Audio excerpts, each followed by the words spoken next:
अहिले तपाईले 50 वर्ष पछाडि भोट हालेर संविधान सभामा बनाएका समानुपातिक कि समानुपातकीयहरूले बनाएको संविधान तपाईले पढ्नुभयो भने यो बाहुनको अधिकार, यो मधेसीको अधिकार, यो पहाडेको अधिकार, यो थारूको अधिकार नेपाली जनतालाई टुक्रा टुक्रामा बाँड्ने संविधान नेपाली जनताको संविधान हो। यस्ता हामीले समाप्त गर्यौं। अब कोही नेपाली जनता भोको नाङ्गो बस्नु पर्छ। अपराधीलाई सिंहदरबारमा राखेर आफन्त मार्नेहरूलाई तपाईहरु सडकमा बसेर सलाम गर्नु। तपाईको देशको निर्माता को हो? तपाई बाबु बिनाको छोरो पैदा हुनु भएको हो? बाबु आमा बिनाको छोरा छोरी हो तपाई? होइन भने तपाईको देशको राष्ट्रको निर्माता को? तपाईको देशमा तपाईलाई दिएको मतदान दिएको मान्छेले जसले गाई काट्न पाउनु पर्छ भनेर कानून बनायो, नेपाली जनताले त्यसको प्रतिकारमा के हो? यही प्रचण्ड पुष्पकमल दाहाल हुन्। जतिखेर नेपालको प्रधान सेनापतिलाई उहाँले पदच्युत गर्न सक्नु भएन, त्यतिखेर उहाँले बानेश्वरको खुला मञ्चमा भन्नुभयो, माधव नेपालको सरकार भनेको यसको मालिक दिल्लीमा बस्छ, म यसको मालिकसँग कुरा गर्छु, नोकरसँग कुरा गर्दिन भन्नुहुन्थ्यो। आज हिजो तपाईले 17,000 मान्छे मार्दा त पृथ्वी नारायण शाहका सन्तान नारायणहिटीमा बस्थे र ती घेराउ गरेर राज्य सत्ता प्राप्त गर्नुभयो होला। तर नारायणहिटीमा रहेको मालिक दिल्ली पुर्याउने अपराधीहरू अहिले दुईटै एक ठाउँमा बसेर देशको उचितो काटिराखेका छन्। नेपाली जनताको बेहाल छ। सर्पले सर्पको खुट्टा देख्छ भने चाहिँ तपाईहरुले भोट हालेर पठाएका नेपाली जनतालाई शासन गर्ने शासकहरू अपराधी रोज्नु भएको थियो कि के गर्नु भएको थियो भन्नुस् न। यसको जवाब तपाईले दिने कि नदिने? भोट हालेर देश जाला, तर भोट जितेर देश आउँदैन। 1975 मा सिक्किमका जनताहरूले भोट हालेर सिक्किमको सम्प्रभुता भारतमा विलयता गराए। तर 1975 देखि आज लगभग 47-46 वर्षको अवधिमा सिक्किमका जनताले भोट हालेर फेरि सिक्किमको सम्प्रभुता ल्याउन त हेरौं। राज संस्था हामीले समाप्त गर्यौं। अब कोही नेपाली जनता भोको नाङ्गो बस्नु पर्दैन भन्ने आश्वासन नेपाली जनताले पाएका थिए। आज 14 वर्ष बित्यो।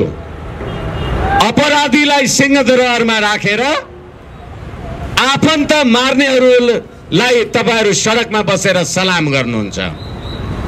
यसलाई परिलक्षित गरेर म एउटा सानो कविता पहिले यहाँहरूलाई निवेदन गर्छु अनि मेरा अभिव्यक्ति अगाडि बढाउने अनुमति चाहन्छु। कति सुन्दर संसार छ भन्ती जीवन महलमा आगो झोसेर गई, म आफूले आफै जलिरहेको देखे, ऊ मुस्कुराउँदै छोडेर गई। मुस्कुराउने जीवन दिउँला भन्ती रुवाउने पीडा छोडेर गई, हर्षाश्रुमा रमाइने रहौला भन्थे शोकाश्रुमा डुबाएर गई। चिन्ता चिन्ता पटक्कै पर्दैन भन्थे चिता जलाएर गई। फूल अबीरले सजाउला भन्थे तलवारले रक्तम्य पारेर गई।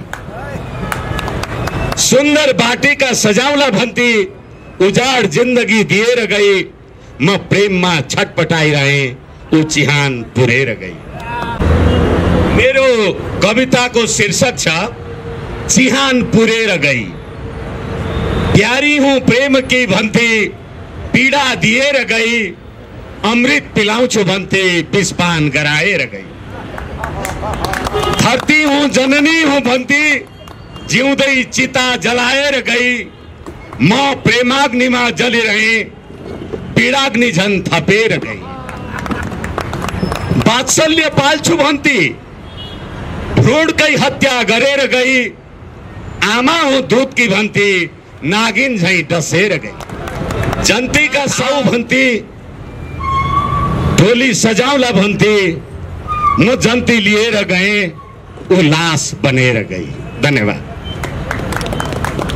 मैले यो कविता यहाँहरू समक्ष 65-63 को आन्दोलनमा नेपाली जनताले शहादत प्राप्त गरेको कथा, अहिले निर्मला हत्याकाण्डदेखिका लगायतका तमाम कथाहरू नेपाली जनताले 2/3 को बहुमत पठाएर सुन्दर संसार बनाउने प्रणका साथ गएको सर्वहाराको सरकारलाई लक्षित गरेर तपाईहरुलाई निवेदन गरेको हुँ। आज तपाई हामी सबै नेपाली भएको दिन हो। तपाईहरु कुरा गरौँला, कांग्रेस हुनु होला, कम्युनिस्ट हुनु होला, माओवादी हुनु होला, जुनसुकै धर्म सम्प्रदाय जेसुकैको हुनु होला, तपाईको खल्तीमा रहेको नागरिकताको प्रमाणपत्र तपाईलाई कसले दियो? विक्रम सम्वत 1825 मा पृथ्वीनारायण शाहले नेपाल एकीकरण नगरेको भए आज तपाई नेपाली हुनुहुन्थ्यो कि के हुनुहुन्थ्यो? म तपाईहरुलाई निवेदनका जिम्मेवारीका साथ निवेदन गर्न सक्दछु। अहिले हामी आफ्नो प्रियजन परलोक हुनुभयो भने श्राद्ध गर्छौं, तर्पण गर्छौं अनि मुक्तिको कामना पनि गर्छौं। यो नेपाल पृथ्वीनारायण शाहको नेतृत्वमा तपाई हाम्रा पुर्खाले आर्जन गरेको, यति कुरा बुझ्नुस् के पृथ्वीनारायण शाहले एक्लै मेची महाकाली अथवा टिस्टा किल्ला काङ्गडा आर्जन गरेका होइनन्। प्रजा मोटा भया दरबार बलियो रहन्छ, मेरा साना दुःखले आर्ज्याको मुलुक होइन भनेपछि नेपाली जनता बलियो भयो भने, नेपाली जनताको ताकत बलियो भयो भने देश बलियो हुन्छ भनेको हो। अहिले म तपाईहरुलाई यहाँ सरकारवाला मान्छे, कम्युनिस्ट कांग्रेसका मान्छेहरू भयो भने तपाईहरुलाई जिम्मेवारी र चुनौतीका साथ म निवेदन गर्दैछु। अहिले कोरोना महामारीको बेलामा धर्मनिरपेक्षको देशमा संविधानमा तपाईले दशैंमा बिदा दिनुभयो। दशैंमा बिदा दिनुभयो, तपाईको धर्मनिरपेक्ष देश के भयो? बिदा मात्रै दिनु भएन, तपाईले एउटा मोटरसाइकल चढ्नु भएको होला, मोटर चढ्नु भएको होला, कोरोना महामारीले लकडाउन छ, तपाई गाडीको कर तिर्न जान पाउनुहुन्न। हरेक थोक गरेर बल्ल बल्ल जब कर तिर्नुहुन्छ अनि समय गुज्रियो भनेर सरकारले जरिमाना पनि लिन्छ, त्यो पनि कुरा ठिकै छ। तर कोरोना महामारीले नेपाली जनता तपाईलाई अहिले पनि कर तिर्छन्। तपाईहरु सिंहदरबारमा बसेर धर्मनिरपेक्ष देशको मन्त्री र मान्यहरू दशैं पेस्की खान्छन्, जनता कोरोना महामारीमा के खान्छ? के पाए नेपाली जनताले? यसै कारणले गर्दाखेरि, यस कारणले प्रजा मोटा भया दरबार बलियो रहन्छ भनेपछि के यस्तै काम कारबाही गर्नुभयो तपाईले भने प्रजा मोटा हुन्छन्, देश बलियो रहन्छ? यो देश को निर्माता को हो? जर्मनीलाई निर्माण गर्ने बिस्मार्क भनिन्छ, इटालीका मेजिनी भनिन्छ, बेलायतका एकबर्ट भनिन्छ, चीनका क्लिन हानसेङ भनिन्छ, अमेरिकामा जर्ज वाशिंगटन भनिन्छ, भारतमा महात्मा गान्धी भनिन्छ, बेलायतमा एकबर्ट भनिन्छ भने तपाईको देशको निर्माता को हो? तपाई बाबु बिनाको छोरो पैदा हुनु भएको हो? बाबु आमा बिनाको छोराछोरी हो तपाई? होइन भने तपाईको देशको राष्ट्रको निर्माता को हो? आदरणीय दाजुभाइ तथा दिदीबहिनीहरू, पृथ्वीनारायण शाहको नेतृत्वमा हाम्रा पूर्वजले आर्जन गरेको यो मुलुक अहिले 279 वर्ष पछाडि यो 2/3 सरकार, गणतन्त्रको सरकार, धर्मनिरपेक्षको सरकार, म त तपाईहरुको अनुहारमा हेरेर पीडा लाग्छ। तपाईले आफ्नो नेतालाई घरमा बोलाउनु भो, गाईको दूध र भात खुवाउनु भो, देउताको मन्दिरमा भोग गरेर पठाउनु भो, अनि पसलको नाम पनि गणेश किराना पसल भनेर लेख्नु भो। तपाईको नेता संसदमा गयो अनि गाई काट्न पाउनु पर्छ भनेर कानुन बनायो, जसको लागि गाईको दूध खुवाएर पठाउनु भो। त्यसलाई काट्न पाउनु पर्छ भनेर कानुन बनाउँदा तपाई भोट हाल्ने मान्छेहरु कहाँ जानु? तपाई गाईको पनि दूध खानुहुन्छ, माईको पनि दूध खानुहुन्छ भने गाई काटेर खान पाउने कानुन बनाउनेहरुलाई भोट हाल्नेहरुले आमा काटेर खान्छु भन्ने कि नभन्ने? आदरणीय दाजुभाइ तथा दिदीबहिनीहरु, यो राष्ट्रको राष्ट्रिय एकता, अखण्डता म तपाईहरुलाई जिम्मेवारीका साथ भन्न सक्दछु। दिल्लीमा 12 बुँदे समझदारी भएको बेलामा प्रसङ्गवश म दिल्ली पुगेको थिएँ। दिल्लीको महात्मा गान्धीलाई दाह गरेको राजघाटमा नेपालका नेताहरू राजघाट पुग्नुभन्दा 100 कदम अगाडि नै जुत्ता खोलेर हात धोएर महात्मा गान्धीलाई सलाम गरेर नेपाल फर्केर आए। 12 बुँदे समझदारी गरेर नेपाल फर्केर आए अनि भारतका सिंहै राष्ट्रपिता भन्ने, भारत निर्माणका शान्तिका अग्रदूत भन्ने महात्मा गान्धीलाई सलाम गर्नेहरूले काठमाडौँमा आएर पृथ्वीनारायण शाहको शालिगमा लात्तले हाने र तिनै विद्यार्थी युवा नेताहरू तिनीहरूलाई भोट हाल्छन् र राष्ट्रवादी हुने अनि नागरिकताको प्रमाणपत्र कसले दियो? नेपालको पृथ्वीनारायण शाह नभएको भए। आदरणीय दाजुभाइ तथा दिदीबहिनीहरू, म तपाईहरुलाई निवेदन गरौँ, भर्खरै 2 महिना जति भयो होला अमेरिकाका राष्ट्रपति डोनाल्ड ट्रम्प कोरोनाले सताइँदाखेरि मेलिना ट्रम्प कोरोनाले सताइँदाखेरि नेपालमा रहेका हिन्दू संस्थाहरू मार्फत उहाँहरूले खबर पठाउनु भयो, पशुपतिमा दीप प्रज्वलन गर्ने कुरामा, दीप प्रज्वलन गर्ने ठाउँमा हाम्रो सुशान्ति सुस्वास्थ्यको लागि शुभकामना व्यक्त गर्नुहोस् भन्नुभयो। त्यहाँ नेपालको पनि पशुपतिनाथमै दीप प्रज्वलन गर्ने ठाउँमा नै हामीले गएर अंग्रेजीमा भाषण गरेर उहाँहरूको शान्तिको कामना गर्यौं। मलाई त कहिलेकाहीँ पीडा लाग्छ, मलाई नसोध कहाँ दुख्छ घाउ, म जे छु ठिकै छु बिथोल नआऊ। उनीहरूलाई हाम्रो देवादिदेव महादेव, हाम्रो हिन्दू सभ्यता संस्कृति सनातन सभ्यताले यसरी जोडेको छ र उनीहरू आफ्नो स्वास्थ्यको लागि हाम्रा देवादिदेवलाई प्रणाम गर्छन्।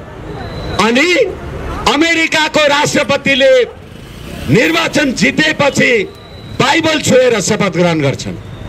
धर्मनिरपेक्ष देशमा बाइबल किन छुन्छन् थाहा छ? अमेरिकामा संविधान छैन, बेलायतमा त अझ संविधानै छैन। बेलायतको महारानी चर्च अफ इङ्ल्यान्डको सदस्य भएन भने बेलायतमा महारानी हुन पाइँदैन। स्विडेनको क्रिस्चियन राज संस्था त्यो क्रिस्चियन मात्रै भएर हुँदैन, लुथरन सम्प्रदायको हुनुपर्छ, नभए राजगद्दीमा बस्न पाइँदैन। अमेरिकामा त राज संस्था छैन नि, तर पनि उनीहरू बाइबल छुन्छन् किन? तपाईले डलरमा हेर्नु भएको छ, in God we trust. Nepali नोटमा हेर्नु भएको छ, असतोमा सद्गमय तमसोमा ज्योतिर्गमय। के भनेको यो? किनभने मान्छे जन्मिन्छ, मान्छे मर्न सक्छ, राज्य जन्मिन्छ समाप्त हुन सक्छ, अनि तर सत्य कहिल्यै समाप्त हुँदैन। त्यसकारण हामी सत्यलाई छोएर शपथ ग्रहण गर्छौं। संविधान त कयौं पटक चेन्ज हुन्छन्, आउँछन् जान्छन्, केही अर्थ छैन। यसै कारणले गर्दाखेरि आदरणीय दाजुभाइ तथा दिदीबहिनीहरू, पृथ्वीनारायण शाहले भनेको मेरा साना दुःखले आर्जाको मुलुक होइन भने त्यो सबै जातको फुलबारीमा अहिले तपाईले संविधान सभाबाट संविधान बनायौं भनेर राजा महेन्द्रले 2020 सालमा मुलुक ऐन बनाउँदा शास्त्र अनुसार कालका प्रभावले साना ठूला सबैलाई कसुर अनुसार एकै सजाय होस् भनेर मुलुक ऐन ल्यायौं भनेको थियो। अहिले तपाईले 50 वर्ष पछाडि भोट हालेर संविधान सभामा बनाएका समानुपातिक कि समानुपातकीयहरूले बनाएको संविधान तपाईले पढ्नु भयो भने यो बाहुनको अधिकार, यो मधेसीको अधिकार, यो पहाडेको अधिकार, यो थारूको अधिकार नेपाली जनतालाई टुक्रा टुक्रामा बाँड्ने संविधान नेपाली जनताको संविधान हो। नेपाली जनताको अधिकार भनेर तपाईले संविधानमा किन लेख्नु भएन? किन लेख्नु भएन भने तपाईलाई नेपालको संविधानमा धर्मनिरपेक्ष संविधान लेख्नु पर्छ भन्दा त्यतिखेर नेपालका लागि बेलायती राजदूत एन्ड्रयू स्पास्कीले लेख्नु भएको थियो कि नेपाललाई धर्मनिरपेक्ष राष्ट्र लेख। तर नेपाली जनता, हालाकि म पनि तपाईहरुसँगै समक्ष छु, मलाई भोक लाग्यो भने तपाईले भात खाएर हुँदैन। तपाई 94% ओमकार परिवार बस्ने देशमा तपाईको धर्म समाप्त भयो, तपाईले के आन्दोलन गर्नुभयो? तपाईको देशमा तपाईले दिएको मतदान दिएको मान्छेले जसले गाई काट्न पाउनु पर्छ भनेर कानुन बनायो, नेपाली जनताले त्यसको प्रतिकारमा के उठ्यो? आदरणीय दाजुभाइ तथा दिदीबहिनीहरू, वीरभोग्य वसुन्धरा भन्छ। राज्य व्यवस्था भनेको बलियाले खाने, दुब्लाले हिसाब राख्ने। नेपाली जनता हिजो नेपालको राज्य व्यवस्था, नेपालको राजनीतिक निर्णायकत्व यही प्रचण्ड पुष्पकमल दाहाल हुन्। जतिखेर नेपालको प्रधान सेनापतिलाई उहाँले पदच्युत गर्न सक्नु भएन, त्यतिखेर उहाँले बानेश्वरको खुला मञ्चमा भन्नुभयो, माधव नेपालको सरकार भनेको यसको मालिक दिल्लीमा बस्छ, म यसको मालिकसँग कुरा गर्छु, नोकरसँग कुरा गर्दिन भन्नुहुन्थ्यो। आज हिजो तपाईले 17,000 मान्छे मार्दा त पृथ्वीनारायण शाहका सन्तान नारायणहिटीमा बस्थे र ती घेराउ गरेर राज्य सत्ता प्राप्त गर्नुभयो होला। तर नारायणहिटीमा रहेको मालिक दिल्ली पुर्याउने अपराधीहरू अहिले दुईटै एक ठाउँमा बसेर देशको उचितो काटिराखेका छन्। नेपाली जनताको बेहाल छ। यसै कारणले गर्दाखेरि आदरणीय दाजुभाइ तथा दिदीबहिनीहरू, अहिले नयाँ राष्ट्रिय गान आएको छ। यो गान राष्ट्रघात गान हो भनेर म वरिष्ठ अधिवक्ता हुँ, प्रमाणित गरिदिन्छु तपाईहरुलाई।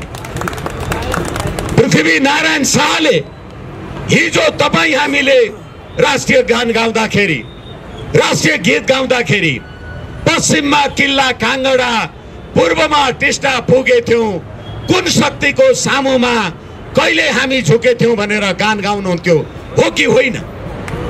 तर यो संविधान आएपछि आज पृथ्वीनारायण शाहलाई कम से कम राष्ट्रिय गान गाएर अपमान नगर्नुस्, किनभने विशाल नेपालको निर्माण गर्ने पृथ्वीनारायण शाहको देश अहिले राष्ट्रिय गान सार्वभौम भई फैलिएका मेची महाकाली भने सुत्यायो त नेपाललाई। त नेपाल त बेचेर महाकालीमा टुट्यो।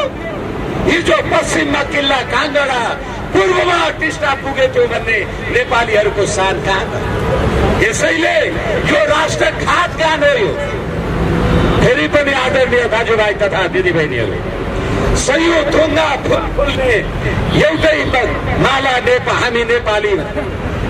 यो सयौं थुङ्गा फुल फुल्ने फुलबारी कसले बनाए?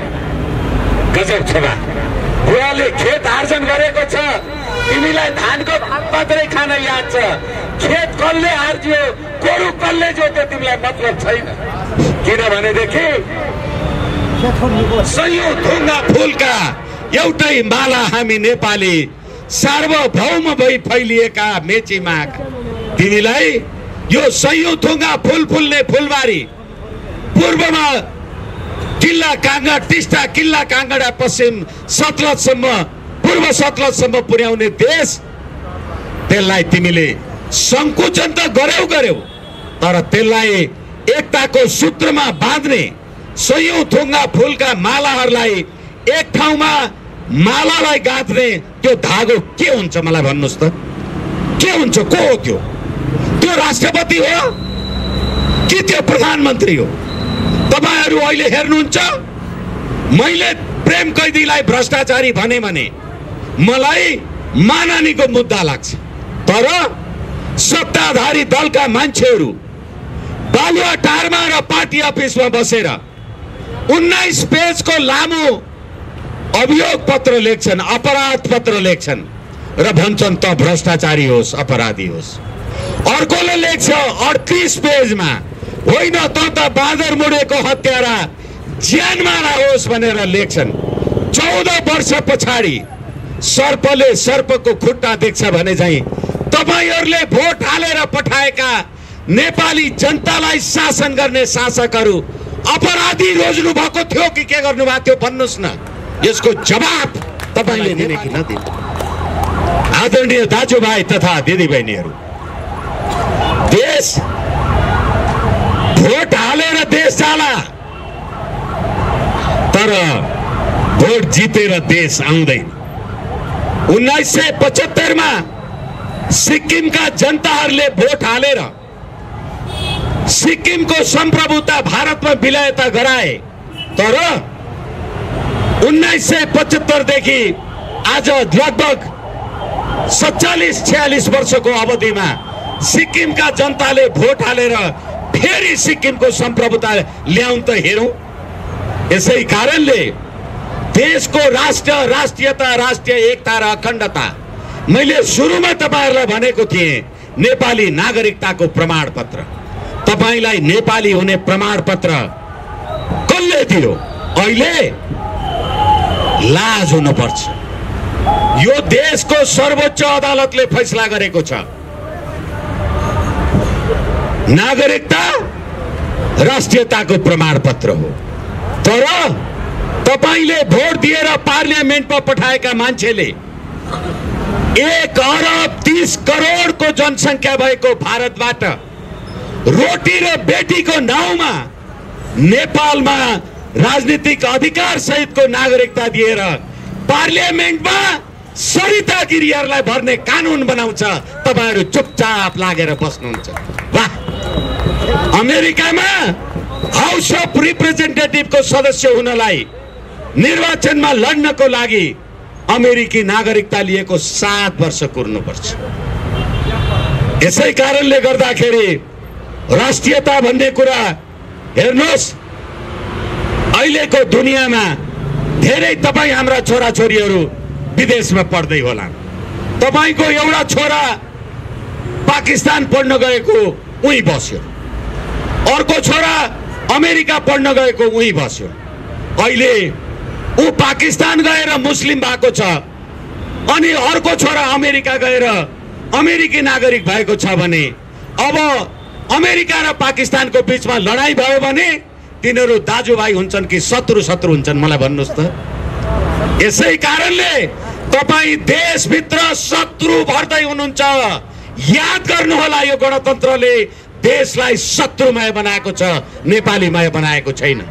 होइन भने नेपाली जनताको राजकीय सत्ता, नेपाली जनताको संप्रभु सत्तालाई तिमीले खेलवाड गरेर अहिले एउटा पार्टीको झगडामा, अस्ति भर्खरै चीनको चिनिया कम्युनिस्ट पार्टीको अन्तर्राष्ट्रिय विभागका प्रमुख उपमन्त्री केयू एचौ भन्ने मान्छे नेपाल आएर नेपालका राजनीतिक पार्टीको झगडा मिलाउने कुरा गर्नुभयो। मिलेन आफ्नो ठाउँमा छ, तर तपाईहरुलाई डर लाग्नु पर्ने, किनभने केयू एचौ अस्ति नेपाल आउँदा नेपालको सुरक्षा सेनालाई हामी सुरक्षा दस्ता पठाउँछौँ भन्दा नेपालका लागि चिनिया राजदूत हौ याङ्सीले हाम्रो उपमन्त्रीलाई सुरक्षा दस्ता चाहिँदैन, उहाँहरूको सुरक्षा हामी आफै गर्छौँ भने तपाईहरुलाई यो कुरा सुन्दा सहज लागेको होला, तर विदेशबाट आउने विदेशी प्रतिनिधिलाई नेपाली सेनाको विश्वास रहेन रहेछ, चिनियाहरूले नै सुरक्षा गर्ने रहेछन् भनेपछि के चिनिया दूतावासमा चिनिया सेना पनि पाल्नु भएको छ? होइन भने सुरक्षा कसले गर्छ? त्यति मात्रै होइन, अस्ति भर्खरै भारतबाट मुकुन्द नरवणे आउनुभयो। तपाईको देशमा धर्मनिरपेक्ष देश मुकुन्द नरवणे आएर के गर्नुभयो थाहा छ? पहिले आएर तपाईको देश, तपाईको धर्म, तपाईको हिन्दुत्व, उहाँ आएर कुमारीको दर्शन गर्न जानुभयो। त्यतिखेर देउताका मन्दिरहरू त लकडाउन गरेका थिए। मेरो प्रेम कैदी कुमारीलाई दर्शन गर्न जान्छु भन्यो भने यही हाम्रा रामश्याम हर्के बिर्के भएका यो नेपाल प्रहरीका भाइहरूले आएर लाठीले हिर्काउँथे। तर मुकुन्द नरवणे आएपछि कोरोनाले पनि ढोका खोलिदियो, सिपाहीले पनि सलाम गरिदियो। वाह, यो तपाईको देश हो, तपाईलाई यो मेरो देश हो भन्ने लाग्छ भनेको। त्यति मात्रै होइन, मुकुन्द नरवणे आएर पशुपतिनाथ दर्शन गर्न जानुभयो। अनि पशुपतिनाथको ढोका खोल्नु पर्छ भन्दा त्यहीको पुजारीलाई तपाईले 3 महिना जेलमा राख्नुभयो, मुकुन्द नरवणेलाई सलाम गरेर पठाउनु भयो। वाह, तर फेरि पनि याद गर्नुस्, मुकुन्द नरवणेले नेपाली टोपी लाउनु भएको थियो। हेर्नुभयो? किनभने यो टोपी संसारभरि नेपाली टोपी, त्यो नेपाली टोपी बनाउने मान्छे पृथ्वीनारायण शाह हो। किनभने अहिले यो देशका मन्त्री र प्रधानमन्त्री, न्यायाधीश र प्रधान न्यायाधीशहरू म सधैँ अदालतमा बहस गर्ने मान्छे, देशको राष्ट्रिय झण्डा डढेको छ। 279 वर्षमा तपाईको देशको झण्डा डढेको छ। अनि त्यही झण्डा फहराएर प्रधानमन्त्री, मन्त्री र राष्ट्रपतिहरू गाडीमा सरर हिँड्छन्, तपाई सलाम गर्नुहुन्छ। लाज छैन है? हामी नेपालीहरू, वाह, हामीले देश बनाएका छौँ, हामीले राष्ट्रियता, राष्ट्रिय एकता र अखण्डतालाई अक्षुण्ण राखेका छौँ। आदरणीय दाजुभाइ तथा दिदीबहिनीहरू, म तपाईहरुलाई जिम्मेवारीका साथ भन्न सक्दछु, राजा वीरेन्द्रले होलेरीमा नेपाली सेनाले घेराउमा पारेर फायर ओपन गर्न लाग्दाखेरि गिरिजा प्रसाद कोइरालाले, प्रचण्ड, पुष्पकमल दाहाल, बाबुराम भट्टराईहरू एकै च्यान हुन लाग्दाखेरि राजा वीरेन्द्रले सेना प्रयोग गर्न दिएन भने नेपालीलाई मारेर राज्य गर्ने होइन। आज राजा वीरेन्द्र नभएको भएदेखि, यो देशमा संवैधानिक राजतन्त्र नभएको भएदेखि प्रचण्डजी होलेरीमा नेपाली सेनाले फायर खोल्दा कुन नर्कलोकमा दिव्य ज्ञान प्राप्त गर्नुहुन्थ्यो कि सिंहदरबारमा बस्नुहुन्थ्यो? मलाई भन्नुहोस् न। अनि अहिले एउटाले अर्कालाई अपराधी र ज्यानमारा, भ्रष्टाचारी र हत्यारा भनेको छ। हामी लाइन लागेर तिनीहरूलाई कर तिरेर सलाम गर्छौँ। हाम्रो राष्ट्र, राष्ट्रियता, राष्ट्रिय एकता। पृथ्वीनारायण शाहले भनेको प्रजा मोटा भया दरबार बलियो रहन्छ। न प्रजा मोटा हुन पाए, न दरबार रह्यो। आखिर के गर्नु? कहाँ थियो बास अघि मको थिए, कसो हुँदा यो पिंजरा लिदो भए, कहाँ छ जानो कुन साथ लेकन, तलाई मालम छकियो कुरामा। नेपाली जनताको राजकीय सत्ता, नेपाली जनताको संप्रभु सत्ता, आदरणीय दाजुभाइ तथा दिदीबहिनीहरू, अहिले प्रतिनिधि सभा स्थापना गर्ने र पुनर्स्थापना गर्ने बारेमा जे जति झगडा टन्टा भइराखेका होलान्, त्यसमा विदेशीको जुन प्रकारको चासो बढिराखेको होला। हिजो दिल्लीमा 12 बुँदे समझदारी गरेर आउनेहरू हुन् कि अथवा चीनको सी जिनपिङ विचारधाराद्वारा हामी पार्टी चलाउँछौँ भन्ने मान्छेहरू हुन्। आज हरेक नेपाली जनताले शान्ति, समृद्धि, सुख र स्वाभिमान भन्ने कुरा एकपछि अर्को गर्दै तनाव भएर गइराखेको छ। आदरणीय दाजुभाइ तथा दिदीबहिनीहरू, समय रहँदै गर्दाखेरि हामी अघि पछि पनि धेरै कुरा गर्न सक्छौं, तर बीपी कोइरालाले भनेका थिए, राजाले गल्ती गरे गद्दी जाला, तर राजाले गल्ती गर्यो भनेर राजासँग प्रतिशोध लिने हो भने देश जाला।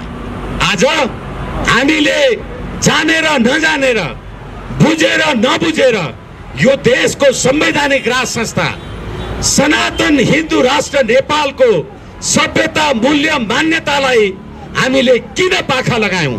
तपाईको पार्टीको नेता घरमा बसेर पूजा कोठामा घण्टी बजाउँछ, छेउमा रहेको कार्यकर्ताले सुन्ला कि भन्ने पीर हुन्छ।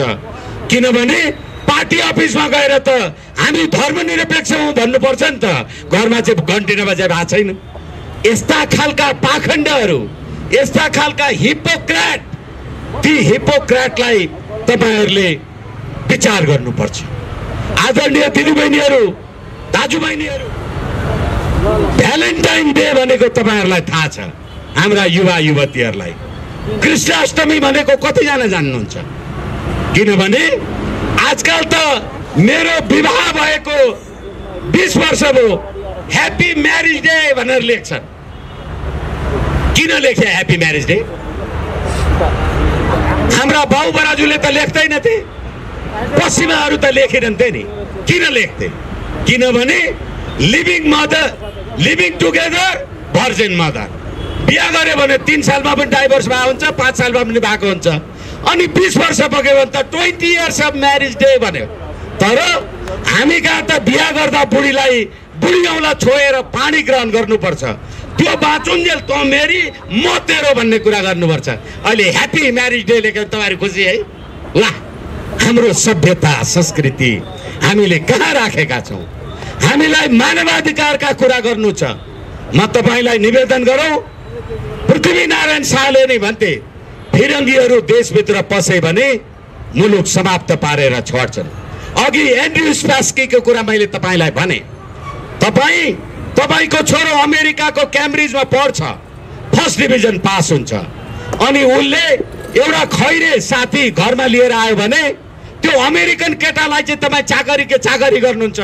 आफ्नो छोरो फर्स्ट डिभिजन पास भयो त्यसलाई यादै गर्नु, किनभने ह्युमन राइट्स।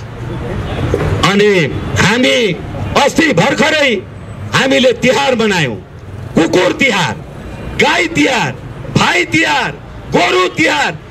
ए बाबा, जसलाई कुकुरको अधिकार थाहा छ त्यसलाई मान्छेको अधिकार डोनाल्ड ट्रम्पले भनिदियो भने चाहिँ खुसी भएर ताली पड्काउँछौँ है हामी। जसलाई कुकुरको अधिकार थाहा छ, वाह, हामी नेपाली जनताहरू। कस्तुरी मृगको सुगन्ध बहने कैलाश मेरो घर, भागी हिँड्छु म त मनुष्यहरूका दुर्गन्ध देखि पर। तपाईको शौर्य, शक्ति, सामर्थ्य हेर्नुहोस्। हाम्रा देवादिदेव महादेव हिमालय पर्वतमा बस्छन्, अनि हाम्रा शान्तिका अग्रदूत गौतम बुद्ध कपिल वस्तुमा पैदा भएको मधेसमा बस्छन्, अनि बुद्ध धर्म मान्ने मान्छेहरू हिमालका पहाडका गुरुङ, मगर, राई, लिम्बू, शेर्पा, तामाङ, भोटे छन्।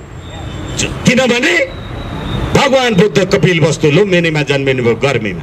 अनि गर्मीमा बस्ने छेत्री, बाहुन, यादव, थारू, दारू जे छन् तिनीहरू सबै हिमालमा बस्ने देवादिदेव महादेवलाई मान्छन्। हेर्नुस् त हाम्रो धार्मिक संस्कार संस्कृति कति मिलेको छ। यो वैभव कसले बनायो? यसै कारणले गर्दाखेरि समुद्र मन्थन गर्दाखेरि अमृत निस्क्यो, खानका लागि मारामार झगडा। फेरि पनि समुद्र मन्थन गरे, विष निस्क्यो, खाने कोही पनि भएन। देवादिदेव महादेवले विष खानुभयो, उहाँ भगवान हुनुभयो र सर्प भिरेर हिँड्नुहुन्छ। अमृत खानेहरू कहिले मरे थाहै छैन। हामी विष पिउन तयार हुने कि नहुने? गीतामा भनिएको छ, धर्मक्षेत्रे कुरुक्षेत्रे समवेता युयोत्सव मामाका पाण्डवाश्चैव किम कुर्वन्त सञ्जय। जब जब दुष्टहरूको गडगडी, जब जब दुष्टहरूले समाजलाई भ्रष्ट गर्न खोज्लान्, तब म युग युगमा कृष्ण भएर पैदा हुन्छु, भगवान श्रीकृष्णले भन्नुभयो।